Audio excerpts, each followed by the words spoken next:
Muy buenos días a todos. Buenas tardes, ya casi. Faltan 3 para que sean tardes.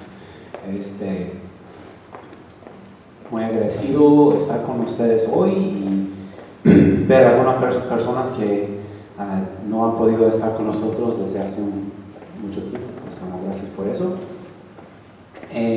Estamos siguiendo una serie de mensajes sobre lo que podemos decir los rasgos especiales quizás de la iglesia reformada y la iglesia presbiteriana. Nosotros nos decimos presbiterianos y eso quiere decir, viene de la palabra presbítero, y ustedes todos saben qué es un presbítero, que es un anciano, ¿no? Un anciano gobernante. Por eso nuestra forma de gobierno de nuestra iglesia es una forma encabezada por los ancianos gobernantes. Yo digo que ellos son mis jefes. Yo vengo todos los domingos, me paro aquí, pero los jefes no soy yo, son los ancianos. Así es el sistema de gobierno que tenemos en la iglesia presbiteriana. Pero estamos hablando también de la teología, de donde viene nuestra tradición de la iglesia presbiteriana. Estamos hablando un poco de esto este mes. Hemos estado enfocando en una palabra que funciona muy bien en español, en inglés, tulipán, pero no tiene el mismo sentido en español. Así que hablamos de los 5 puntos de calvinismo, de un sistema de teología que empezó con las enseñanzas de Juan Calvino hace casi 500 años y siguió el mismo ramo, y se dice teología calvinista, y de ahí pues nació nuestras iglesias reformadas, nuestras iglesias presbiterianas, basadas en la teología, en la interpretación bíblica, podemos decir, que llevó esa rama de la iglesia cristiana, que es la teología reformada. Aquí tenemos los 5 puntos otra vez que hemos mencionado. Estamos en medio de ellos. Depravación total, hablamos hace 2 semanas, que quiere decir que nosotros necesitamos un Salvador, ¿verdad? Que somos personas no perfectas. Tampoco quiere decir que somos 100% malvados, sino que cada parte de nuestro ser, nuestra mente, nuestro corazón, nuestro espíritu, todo está impactado por ese problema del pecado. Y necesitamos un Salvador para salvarnos de la situación en que nos encontramos. Hablamos la semana pasada de la elección incondicional y hablamos de que eso quiere decir que Dios tiene su plan de elegir a ciertas personas, y eso depende de Dios, depende de la voluntad de Dios, no de uno. No quiere decir que yo soy buena persona, por eso Dios me escogió, sino que en su gracia, por su propia decisión soberano, escogió salvarnos, y eso es el enfoque que da la iglesia reformada. Ahora llegamos a la tercera parte, que tiene que ver con la expiación limitada, y es lo que vamos a enfocar hoy. Estos son uno de los temas, como ya hemos dicho, cuando uno escucha el tema expiación limitada, no siempre es fácil entender qué es el mensaje que se quiere comunicar en cuanto a las obras de Dios y su plan para el mundo, basado en ese título. Entonces estamos, como por decir, como si fuera una maleta, vamos a abrir y vamos a ver las cosas que están presentes bajo este título de la expiación limitada. Primeramente tenemos que tratar con la palabra expiación, que en inglés decimos atonement, que es una palabra diferente de raíz griega, en español expiación. Hay muchas formas de pensar en eso, muchos ejemplos que se da, pero uno de los ejemplos que para mí me queda más claro es en la imagen de deuda, como que tenemos deuda ante Dios por causa de los pecados. Ya hemos dicho que tenemos el efecto del pecado, que somos pecadores, y eso como que nos da una deuda ante Dios.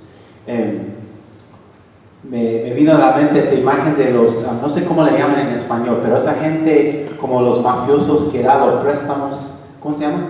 Loan shark, decimos en inglés loan shark, no sé qué palabra lleva.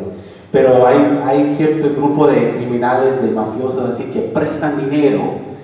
Normalmente hay gente que tiene una deuda que no pueden pagar y le van prestando dinero, pero a muy alto porcentaje. Y ya cuando viene el momento de reponer, de repagar, la gente no puede pagar, ¿verdad? Eso pasa. Entonces, para mí viene esa imagen como que tenemos una deuda enorme que no podemos pagar. Y basado en esa deuda o a causa de esa deuda, tenemos un peligro de la muerte, ¿verdad? Eso es lo que quiere decir el pecado para nosotros. Entonces, viene Jesús como un buen samaritano, viene Jesús y como si nos escribe un cheque para cubrir todos los gastos que tenemos, toda esa deuda que tenemos. Jesús dice, no hay problema, ¿cuántos millones son? Bueno, ahí va, y lo paga. Y nosotros quedamos como en un estado de shock. Se pagó toda la deuda, no tengo ningún problema ante Dios. En frente de estas personas, ¿verdad? En frente de Dios, porque nuestro Señor ha pagado la deuda que teníamos ante Dios. Es una forma de pensar en la expiación, lo que es la expiación.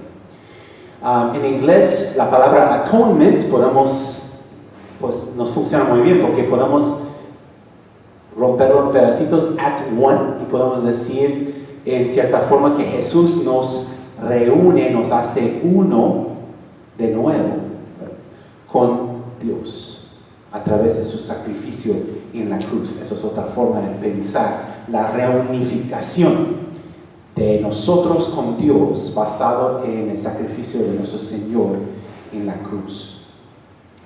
Todo eso abarca ese pensamiento, ese tema de expiación. Bueno, la otra palabra que nos da quizás un poco más de dificultad es eso de limitado, de limitación. Y el problema viene siendo que algunas personas piensan que cuando decimos expiación limitada, estamos diciendo que de alguna forma Dios tiene límite en su poder. Y eso no es la idea para nada. O sea, completamente lo opuesto. Nunca estamos diciendo que Dios tiene límite en su poder, sino estamos hablando del hecho de la expiación, del sacrificio de nuestro Señor en la cruz. Entonces algunas personas, en vez de decir limitada,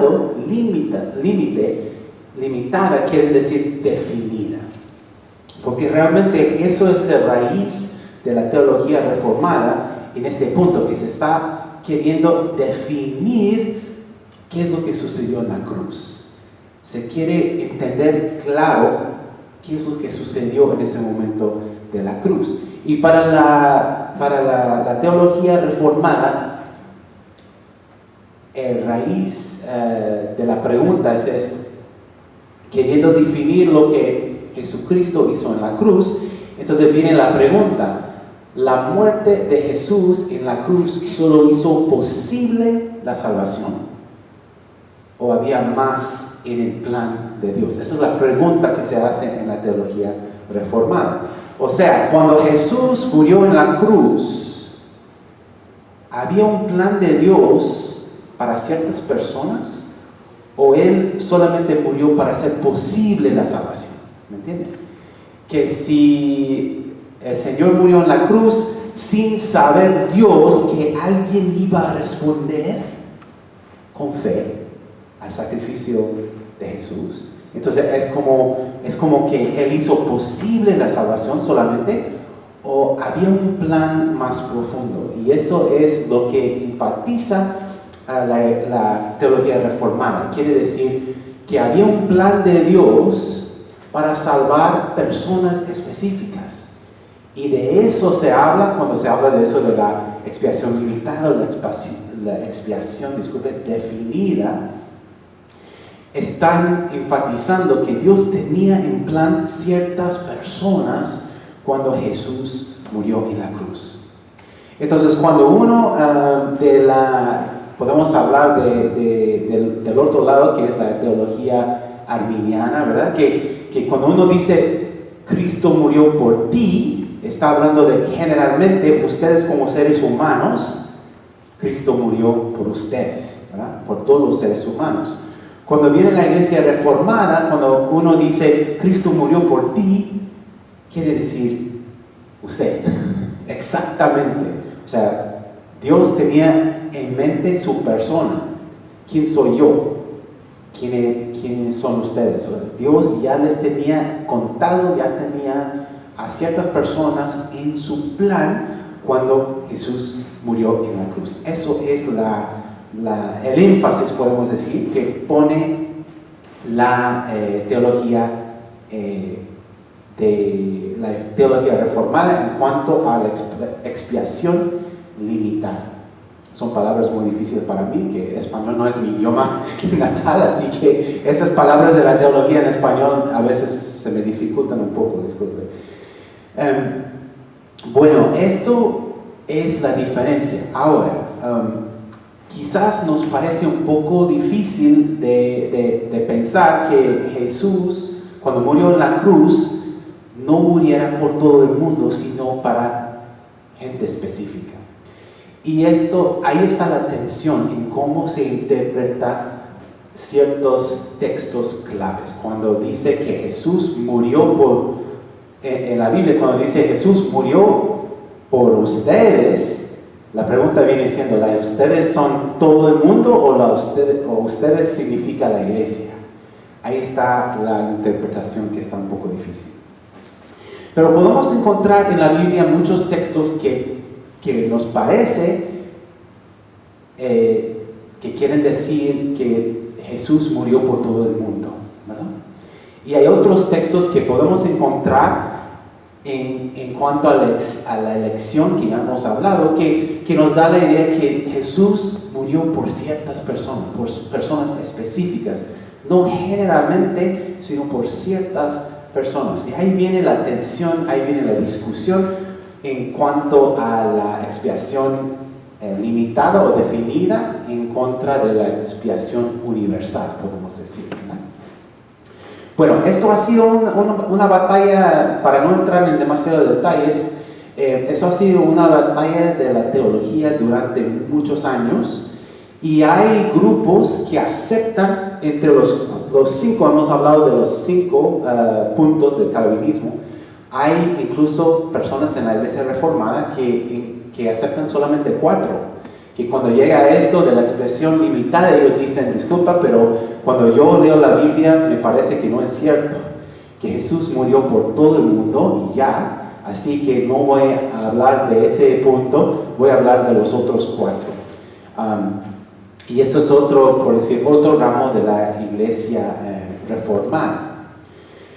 Y de hecho, para mí, en mis propias investigaciones, no me queda muy claro que si como iglesia reformada, en la tradición de Calvin, si estamos correctos en esto o no. Entonces, por eso yo me quedo un poco, por decir,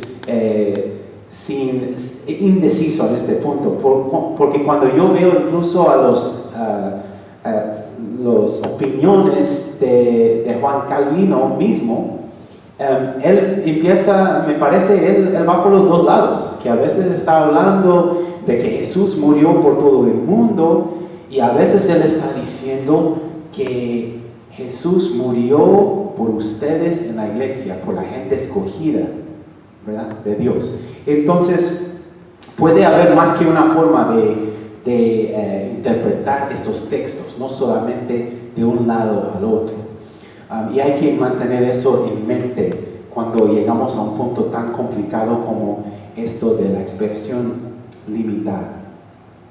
Pero nos viene la pregunta, si pensamos que, por decir, si decidimos que creemos por 100% en eso de la expiación limitada. Bien, entonces viene la pregunta, ¿qué significa para nosotros como cristianos? O sea, si nuestro Señor Jesucristo murió por algunas personas que ya estaban en el plan de Dios desde la fundación del mundo, ¿para qué hay que predicar? ¿Para qué hay que ir a las calles y hablar de Jesús y compartir el amor de Cristo con las personas? Si Dios ya sabe quiénes van a responder, si Dios ya sabe quiénes están escogidos, por decirlo así. ¿Y cuál es el papel del Espíritu Santo? Si creemos de este lado que Dios ya decidió todo, Dios Padre, entonces, ¿qué es el trabajo que tiene el Espíritu Santo? ¿Qué es el papel que lleva el Espíritu Santo? ¿Y qué es nuestro papel como creyentes cuando tiene que ver con el Evangelio? Bueno, me pasó algo muy interesante relacionado con esto cuando estuve en el seminario. Tuve una clase sobre la teología. Todos los estudiantes tenemos que pasar por una clase de la teología. Tenemos que aprender los 5 puntos del calvinismo y tenemos que aprender sobre Martín Lutero y su teología. Había otro que no vamos a tocar que se llama John Wesley. Hay otros muy famosos teólogos y hay que entender cada uno qué eran sus puntos claves, cuál diferencias había, cómo ellos peleaban con otros y todo eso en cuanto a la teología. Bien, entonces ya pasamos meses estudiando, leyendo libros, pasando exámenes y de repente vino nuestra maestra una vez y nos preguntó, ok, aquí hay una pregunta para ustedes. Dice, si Juan Calvino y Martín Lutero y John Wesley, todos ellos se encuentran en una iglesia, ¿cómo van a predicar? ¿Cómo va a ser su predicación de cada uno? Entonces nosotros ahí hablando y pensando en todas las cosas que habíamos estudiado, no, pues claramente que Juan Calvino va a predicar según los 5 puntos y Martín Lutero va a hablar de estas solas de la reformación y todo eso. Y ya teníamos nuestras respuestas y cada quien su opinión y algunos peleando. Y de repente la maestra dijo, bueno, la profesora dijo, bueno, disculpe, pero todos están equivocados. Y nosotros, ¿qué? Decía, eso fue las cosas que usted nos enseñó según los libros de ellos.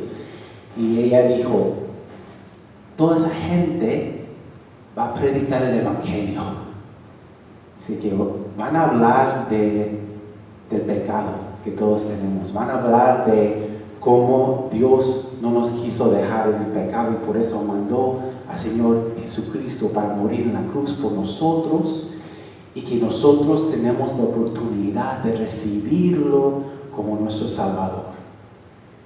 Y todos nos quedamos como en un estado de shock. Habíamos estudiado tantos libros y tantas cosas, tantas diferencias entre esos grandes teólogos que pasaban todas sus vidas peleando con otros teólogos sobre estos puntos. ¿Y cómo nos va a decir que todos van a predicar el mismo evangelio? Pero eso es el corazón de todo, ¿no? En cierta manera, no importa cómo nos enfocamos en algo como la expiación limitada o la expiación universal, si perdemos vista de que el evangelio es uno. Y no debemos de perder vista tampoco de que todas esas cosas de la teología se enfocan en el poder de Dios, el plan de Dios y la voluntad de nuestro Dios. La teología solamente es una forma de tratar de entender más, comprender más sobre el plan y los propósitos de Dios. Pero en fin, Dios es Dios y nosotros no somos Dios. Y hay cosas que no entendemos, hay cosas que no podemos 100% entender o saber o cuadrar o definir sobre los planes y los propósitos de nuestro Dios. En el Evangelio, Dios nos envía a compartir el amor de Cristo con todos. No tenemos derecho de escoger entre gente. El mismo Calvin y otros de ese ramo de los calvinistas tenían que confesar que nosotros no sabemos quiénes son los elegidos de Dios, ¿verdad? Había un predicador muy famoso, Charles Spurgeon, no sé si lo digo bien en forma de español, pero muy famoso en inglés, que predicó a miles y miles de personas en su vida. Y él era del ramo reformado, pero a veces él peleaba porque su estilo de predicar era eso de predicar el Evangelio, invitar a la gente a responder conforme a la voluntad del Espíritu Santo. Y algunos de las iglesias reformadas decían, disculpe pastor, pero esa no es la forma de predicar, porque somos de la iglesia reformada y todo eso, y creemos en los escogidos y creemos en todo esto, ese sistema del túnel, ¿verdad? Y este hermano que creía, a propósito, que creía en todo esto, en todos esos puntos, él dijo, bien, dice, si usted me puede mostrar algunas personas que por ahí en alguna parte de su cuerpo tienen un tatuaje que dice que son los escogidos, entonces yo los voy a unir y voy a predicar solamente a ellos. Dice, pero no habiendo algo así, yo voy a predicar a todos porque así me mandó Dios, ¿verdad? De predicar, de compartir el Evangelio, de compartir el amor de Cristo con todos. Entonces, en cierta forma, cuando viene a eso, hay que poner las cosas en las manos de Dios y decir, nosotros no sabemos cuáles son los propósitos de Dios para cada persona. Nos manda compartir el amor de Cristo con todos. Y por fin hay que confesar que Dios no tiene límites. Dios no está limitado. Si estamos hablando de eso, de la expiación limitada, nunca debemos de pensar jamás que Dios tiene límite. Porque toda la teología reformada se enfoque en la libertad de Dios, su soberanía, sus propósitos, y que nosotros no tenemos la importancia en esta relación comparado con Dios. Y eso es algo bueno, porque cuando ponemos las cosas en las manos de Dios, tenemos una libertad de confiar en Él, de confiar que nuestra cuenta se ha pagado. La deuda se ha pagado en la cruz por nuestro Señor Jesucristo. Y tenemos la libertad ahora de servir, de amar a los demás conforme a los dones, habilidades que Dios nos ha dado. Oremos. Señor, te damos gracias por tu palabra. Te damos gracias, Señor, por las personas, los teólogos, personas que han estudiado toda su vida, han estudiado tu palabra y han estudiado las tradiciones de teología y quieren ayudarnos a entender más de tu palabra, Señor, y de tus planes y tus propósitos para nuestras vidas. Te damos gracias por sus esfuerzos, por su trabajo tan difícil, por los libros y por los estudios que ellos han hecho, Señor. Pero últimamente ponemos las cosas en tus manos y confesamos que nuestro conocimiento humano tiene sus límites.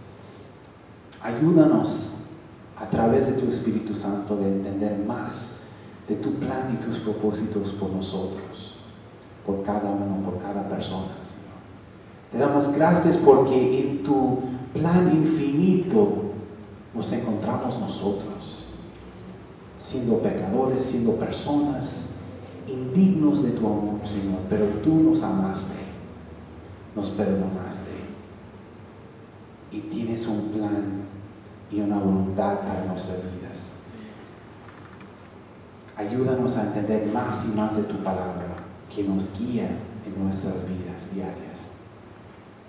Oramos todo esto en el nombre de Cristo Jesús. Amén.